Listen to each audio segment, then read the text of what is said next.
Muy buen día, es un gusto poder presentarles este tema que, aunque puede parecer complejo al inicio, es fundamental en el mundo de los derechos, que son los contratos mercantiles. A través de este video quiero compartirles de manera clara, dinámica, qué son, para qué sirven y por qué son tan importantes en las relaciones laborales. Más allá de la teoría, los contratos mercantiles están presentes en situaciones cotidianas que siempre no imaginamos, pero conocerlos nos permite entenderlos mejor.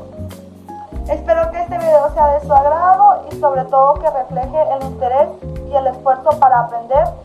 Y así que pues antes de pasar a explicar cada uno de los temas, vamos a ver los elementos, el objeto, las obligaciones. Vamos a iniciar hablando por el contrato mercantil llamado depósito, que es del artículo 232 al artículo 238 del Código de Comercio. El concepto es cuando el depósito cuya cosa depositada es objeto de comercio o es por resultado de operación mercantil, y su perfección es a la entrega del depositario. Los elementos son el depositante y el depositario. Su elemento real es la cosa depositada. El objeto jurídico es el resguardo o el depósito. La forma tiene que ser escrita, sellado o cerrado, que tiene que tener un certificado de depósito. La clasificación es nominado, accesorio, oneroso, cierto, principal y de tracto sucesivo. Ahora vamos a pasar a las obligaciones del depositario. Las obligaciones son conservar la cosa depositada, o sea, tienen que guardar la cosa con la diligencia de un buen comerciante. Restituir la cosa cuando lo pide el depositante. No usar la cosa depositada. Guardar secretos sobre el depósito y responder por daños o pérdidas si hay culpa o negligencia. Los derechos son exigir el pago de la retribución, solo se aplica. Retener la cosa depositada si no lo paga y hacer reembolsado por los gastos necesarios. Esas serían todas las obligaciones y derechos del depositario. Ahora vamos a pasar a las del depositante. Las obligaciones son entregar la cosa al depositario, tiene que estar en condiciones adecuadas, pagar la retribución, reembolsar el gastos y daños, recoger la cosa al vencimiento, y si no lo hace tiene que estar obligado a pagar por el tiempo adicional. Los derechos son exigir la devolución de la cosa depositada, ser indemnizado si el depositario incurre en culpa, o sea que puede reclamar daños y perjuicios por pérdida, deterioro o uso indebido de la cosa. Esas serían todas las obligaciones y derechos del contrato de depósito. Ahora vamos a pasar al siguiente contrato. Ahora vamos a pasar al contrato de préstamo mercantil, que se considerará préstamo mercantil cuando una persona presta a otra dinero, títulos o bienes con un fin de comercio. Este se perfecciona cuando el prestamista entrega el bien al prestatario. El bien, el dinero o los títulos. Los elementos personales son el prestamista y el prestatario. La forma tiene que ser escrita, el objeto jurídico es la entrega y el objeto real es la cosa depositada. Ahora vamos a pasar a las obligaciones del prestamista, que son entregar la suma o bienes que son objeto del préstamo, no exigir intereses si no fueron pactados.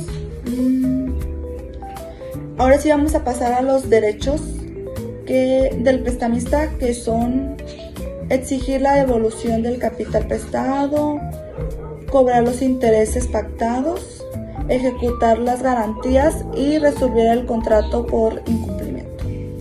Eso sería todo del prestamista. Ahora vamos a pasar al prestatario. Las obligaciones del prestatario son devolver el capital prestado, pagar los intereses que se pactaron, utilizar el préstamo conforme al fin pactado, responder por los daños en casos de incumplimiento, y los derechos son recibir la cantidad del bien acordado, solicitar prórroga, exigir pruebas de pago en caso de liquidación de intereses. Y pues eso sería todo del contrato de préstamo. Ahora vamos a pasar al siguiente contrato. Ahora pasamos al siguiente contrato, que es el de comisión. Es el contrato por el cual el comitente le confía al comisionista la relación de un acto mercantil a su favor a cambio de un % o de una remuneración. Su elemento personal o los elementos personales es el comitente y el comisionista. El elemento real tiene que ser el pago, la forma tiene que ser escrita y se tiene que ratificar ante un federatario público. La clasificación es accesorio, que deriva del principal. Ahora vamos a pasar a las obligaciones del comisionista. Y son cumplir con los actos asignados o las actividades asignadas hasta la terminación del contrato. Desempeñar su cargo hasta encontrar otro, no delegar sus funciones, pagar los gastos de forma voluntaria, actividades al nombre del comitente, o sea que tiene que hacer todas las actividades que el comitente diga. Los gastos por mandato del comitente los cubre el comitente y los gastos por iniciativa del comisionista los cubre el comisionista. También tenemos que realizar los actos e instrucciones del comitente. El comisionista solicita al comitente cómo reaccionar al negocio jurídico, pagar daños y perjuicios al comitente dependiendo del negocio jurídico realizado, notificar al comitente los hechos en su cargo, revisar leyes de comercio, responsabilidad por daños y perjuicios, hacer buen uso del fondo, en caso contrario será responsable. Responder de la mercancía recibida, responsable del gasto de transporte y aseguramiento, responsable de libros contables, no alterar mercancías ni marcas, no puede vender fiado ni a pago sin autorización del comitente. Esas serían todas las obligaciones del comisionista. Ahora vamos a pasar a los derechos. Son ver sus efectos, no cubrir el gasto de sus actividades, avisar si no va a cumplir con la condición para designar otro. Entonces eso sería todo de parte del comisionista. Ahora vamos a pasar a las obligaciones del comitente. Las obligaciones son pagar los daños si el comisionista se rehusare, proveer los fondos al comisionista para cumplir con la obligación de venta. El accionista será responsable de las omisiones, pagar al comisionista. Y los derechos del comitente serían a ser remunerado, revocar al comisionista si muere y el término del contrato por la muerte del comisionista.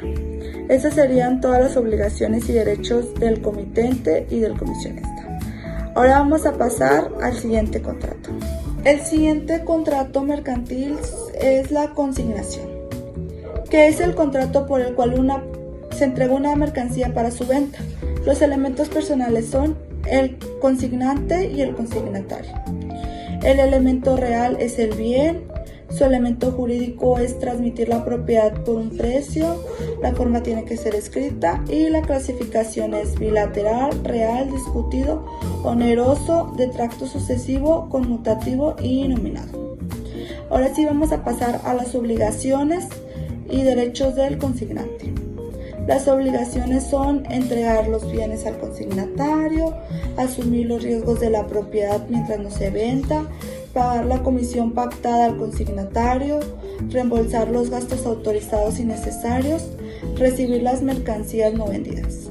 Y los derechos son ser informado sobre la gestión de ventas, recibir el producto de las ventas, imponer condiciones de venta. Ahora sí vamos a pasar a las obligaciones y derechos del consignatario. Las obligaciones son guardar y conservar los bienes, vender según las instrucciones del consignante, informar sobre las ventas, transferir al consignante el producto de las ventas, devolver la mercancía no vendida. Los derechos son cobrar la comisión pactada, ser reembolsados por gastos autorizados, retener el producto, en casos de que no pague. Y eso sería todo del contrato de consignación. Así que vamos a pasar al siguiente contrato para explicárselos. Ahora sí vamos a hablar sobre el contrato mercantil de seguros del artículo 86 al 106. Es el contrato por el cual el asegurador transfiere a la aseguradora el riesgo de un daño a cambio de una prima, que la prima es el dinero, como todos ya sabemos. Los elementos personales es el asegurado y la aseguradora, que la aseguradora es la empresa. El elemento real es el bien asegurado. El elemento jurídico es el aseguramiento o pues cubrir los gastos. La clasificación es conmutativo, aleatorio, de tracto sucesivo y bilateral. También tenemos un apartado extra en este contrato que es lo que cubre. Son los incendios, la vida, los transportes, el ganado y los daños. Ahora sí, sabiendo ya todo esto, vamos a pasar a las obligaciones del asegurado. Una de las obligaciones son asumir los riesgos asegurados, emitir y entregar la póliza, pagar la indemnización, informar con claridad al asegurado, mantener la reserva y la confidencialidad. Los derechos son cobrar la prima del seguro, rechazar reclamaciones improcedentes. Y ahora sí vamos a pasar al asegurado. Las obligaciones del asegurado son pagar la prima, declarar con veracidad del riesgo, notificar el siniestro a tiempo, evitar el agravamiento de riesgo y probar el siniestro. Los derechos son ser indemnizado en caso de siniestro, recibir copia de la póliza, rescindir el contrato anticipado, y eso solamente es en algunos casos, e impugnar decisiones del asegurador. También por último tenemos las causas de extinción, que son a la hora de pagar la indemnización y si la aseguradora rescinde el contrato. Eso sería todo del contrato de seguros, así que vamos a pasar así al que sigue. Ahora vamos a explicar el contrato mercantil de transportes. Ese tema yo lo abordé, es del artículo 576 al 604. Este contrato es por el cual se transporta mercancía o quienes la transportan son comerciales. Su elemento real es el bien transportado, los elementos personales es el portador y el cargador. El cargador es la empresa o transportes. El elemento jurídico es transportar los bienes. La forma tiene que ser escrita. La clasificación es bilateral, oneroso, de tracto sucesivo, conmutativo, principal y nominado. Ahora vamos a pasar a las obligaciones del cargador. Sí son bastantitas, pero se las resumí muy fácil. Las obligaciones son que es responsable de la mercancía transportada, entregar mercancía en tiempo, modo y lugar convenido, pagar multa por las leyes fiscales, indemnizar daños y perjuicios por incumplimiento, entregar la carta aporte al portador, recibir la mercancía sin retardo, revisar mercancía, devolver carta aporte o emitirla, pagar la carta y sus gastos, cumplir la orden e informar. Esas serían todas las obligaciones del cargador. Ahora vamos a decir los derechos. Los derechos son variar la consignación, entregar solo lo que esté en buen estado, retener mercancía hasta que entregue el porte, recibir mercancía, y si vale menos, pues no se acepta la mercancía, la devolución de anticipos. Y ahora vamos a pasar a las obligaciones del portador.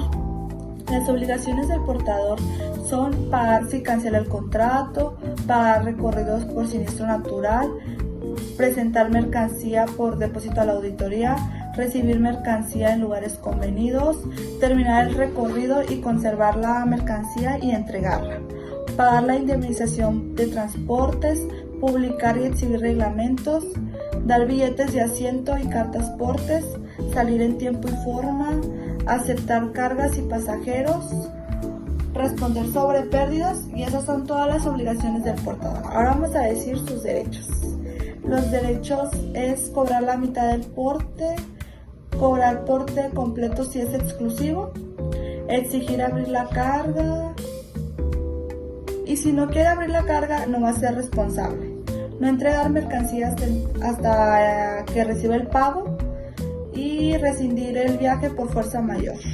Cumplir el viaje si se supera el obstáculo y revisar carga al recibirlo. Esos serían todos los derechos del portador. Las causas de extinción son por cumplimiento de contrato, por rescisión voluntaria del cargador, por fuerza mayor o caso fortuito, por mutuo acuerdo, por abandono de la mercancía, por venta judicial, por plazo vencido, que ese es el de 6 meses para reclamar nacional y 1 año para reclamar internacional, por prescripción, que es al día siguiente, y por avería, que son 24 horas después de la entrega. Eso sería todo de este contrato de transporte. Este contrato sí es un poco más extenso, ya que pues tiene más obligaciones, pero traté de resumirlo. Así que ahora sí, ya pues, explicándoles este contrato, vamos a pasar ya al siguiente. Este siguiente contrato es la prenda. Es del artículo 344 al artículo 358. Este contrato mercantil se basa en derechos reales constituidos sobre bienes muebles, garantizando la obligación. Los elementos personales son el acreedor y el deudor. El objeto jurídico es la transmisión. El elemento real son los bienes muebles, los títulos de crédito o el dinero. La forma tiene que ser escrita. La clasificación es cerrado, bilateral, oneroso, conmutativo, accesorio, de garantía, real, nominativo, bilateral, discutido y de tracto sucesivo. Así que vamos a pasar a las obligaciones y derechos del acreedor. Las obligaciones son restituir el pago, no exponer de bienes, rendir cuentas y frutos. Los derechos son mantener el pago, venta judicial, transmisión de posesión y entrega de bienes. Así que ahora vamos a pasar a las obligaciones y derechos del deudor. Las obligaciones son entregar la prenda, inspección, mantener en buen estado el bien, pagar oportunamente. Y los derechos son recuperar la prenda liquidada, notificar antes de la venta y la indemnización por daños o perjuicios. Las causas de extinción de este contrato son el pago de la deuda, la ejecución, la renuncia o desistimiento, la destrucción o pérdida y la cancelación. La división es ordinaria y sin transmisión del proceso. Eso sería igual todo de este contrato, así que vamos a pasar al siguiente. Ahora vamos a hablar sobre el contrato del fideicomiso, que es un contrato por el medio una persona transmite bienes, derechos o sumas de dinero a una institución fiduciaria para que lo administre o aplique conforme a una finalidad lícita o determinada en beneficio de un tercero o del propio fideicomitente. Los elementos personales son fideicomitente, fiduciario y fiduciario, que viene siendo el beneficiario. El objeto jurídico es garantizar una obligación mercantil, administrar bienes empresariales, invertir capitales, y su elemento real es los bienes, derechos o dinero. La forma tiene que ser escrita y en escritura pública. La clasificación es cerrado, bilateral, oneroso, conmutativo, de garantía. Y eso sería todo. Ahora vamos a pasar a las obligaciones y derechos del acreedor. Las obligaciones son informar el cumplimiento del deudor, respetar los términos del fideicomiso. Los derechos son recibir los pagos, ejecutar la garantía, vigilar la administración de los bienes. Y ahora vamos a pasar a las obligaciones y derechos del fideicomitente. Las obligaciones son constituir el fideicomiso, cumplir con la obligación principal, no obstaculizar. Los derechos son recuperar los bienes, solicitar la extinción, y eso sería todos los derechos y obligaciones del fideicomiso. Ahora vamos a pasar a las causas de extinción, que son el cumplimiento del plazo o condición, cumplimiento de objeto o finalidad del fideicomiso, cumplir la finalidad, renuncia del fideicomisario sin sustituto, mutuo acuerdo, la revocación y por sentencia judicial. Eso sería todo de este contrato. Ahora sí vamos a pasar al último contrato. Por último, pero no menos importante, tenemos el arrendamiento financiero, que es un contrato por el cual una persona otorga a otra el uso y goce temporal de bienes muebles, inmuebles, a cambio de un pago periódico con la opción de adquirir la propiedad al fin del contrato y tiene que devolver el bien. Los elementos personales son el arrendador y el arrendatario. El objeto jurídico es el uso y goce temporal del bien con una finalidad financiera. El elemento real es el bien arrendado. La forma tiene que ser escrita y la clasificación es principal, bilateral, onerosa, conmutativa, de tracto sucesivo, nominado, formal. Y eso sería todo. Ahora vamos a pasar a las obligaciones y derechos. Las obligaciones de la arrendadora es entregar el bien en condiciones adecuadas, respetar la opción pactada al final del contrato. Los derechos son cobrar la renta, recuperar el bien, ejercer acciones legales. Esas son todas las obligaciones y derechos de la arrendadora. Ahora vamos a pasar a las obligaciones y derechos del arrendatario.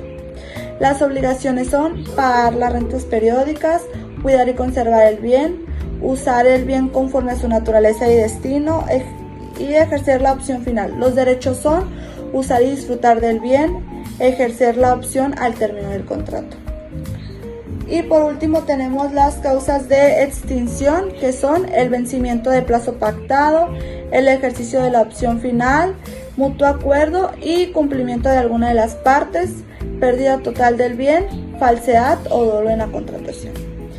Y eso sería todo de estos contratos mercantiles, así que vamos a pasar a la parte final. Hemos llegado al final de este recorrido por el fascinante mundo de los contratos, desde los contratos más técnicos hasta las clasificaciones, elementos y obligaciones de cada contrato. Descubrimos que el derecho mercantil es mucho más que teoría, es la estructura invisible que mueve los negocios, protege intereses y da orden al mundo comercial. Hablamos del depósito donde se confía, del préstamo donde se compromete, del fideicomiso que guarda y cumple una voluntad, del seguro que protege y etc. Al hacer este trabajo entendí algo más allá de los artículos y los códigos, que cada contrato, por más técnico que parezca, es una historia de confianza entre personas que acuerdan y comprometen. Así que gracias por guiarnos en este proceso y aprendizaje, por motivarnos a investigar y a entender cada detalle y no conformarnos con lo superficial. Esta materia no solo me ayudó a identificar, sino a ver la lógica de cada relación jurídica. Y bueno, para cerrar con energía, mis respetos para el que dijo que el derecho mercantil era aburrido, porque cuando lo ves desde la práctica te das cuenta que lo vimos en todos lados, en los bancos, en las empresas, hasta en la tiendita de la esquina. Así que pues con esto me despido, espero que este video cumpla con lo esperado y que refleje todo el esfuerzo con el que fue hecho. Gracias por su tiempo, por su paciencia y por hacernos ver el derecho como algo que puede disfrutarse. Nos vemos en la próxima clase, pero antes de irnos, como diría un buen comerciante, contrato cerrado, pero conocimiento abierto. Y pues esto sería todo. Muchas gracias.